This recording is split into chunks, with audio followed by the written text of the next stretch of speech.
Marine science is taught at schools, but there are some parts of the puzzle missing.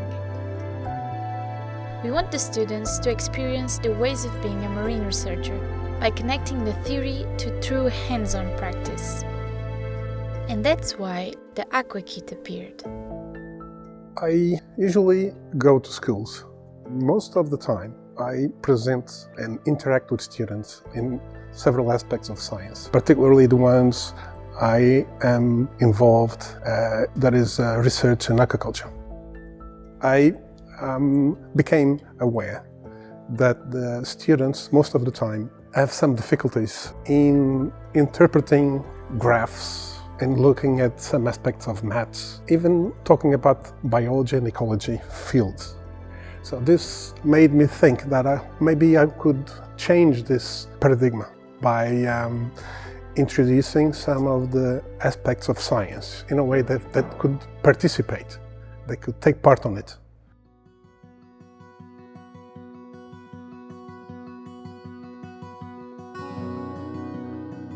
Building a kit where you could test the growth and the life cycle of very small organisms that we use in aquaculture.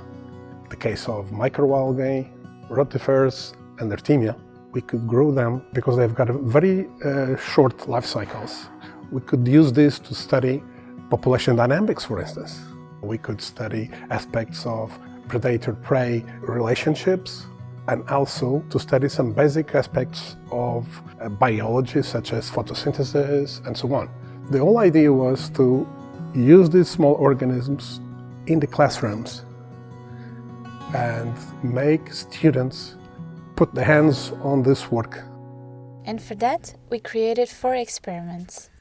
In the first experiment, we take the students to make an essay on the growth of microalgae in the presence or absence of light. On the second experiment, we used different concentrations of nutrients to show the students that the microalgae, using photosynthesis, grow differentially according to the concentration of nutrients. On the third experiment, we use these microalgae produced in the first 2 experiments to feed rotifers and used in different densities of microalgae. So here, the students have the idea that population of rotifers are linked with the availability of food. The fourth experiment, we attract artemia to light. This is called the positive phototropism. It's an experiment about behavior, the effect of light on behavior of organisms. That's how we came up with this idea of using a kit where we could take this kit anywhere in the island and provide the students this experience. And this is only the beginning. We want to challenge you to create your own experiments using our AquaKit, to push the boundaries and explore the depths of marine science.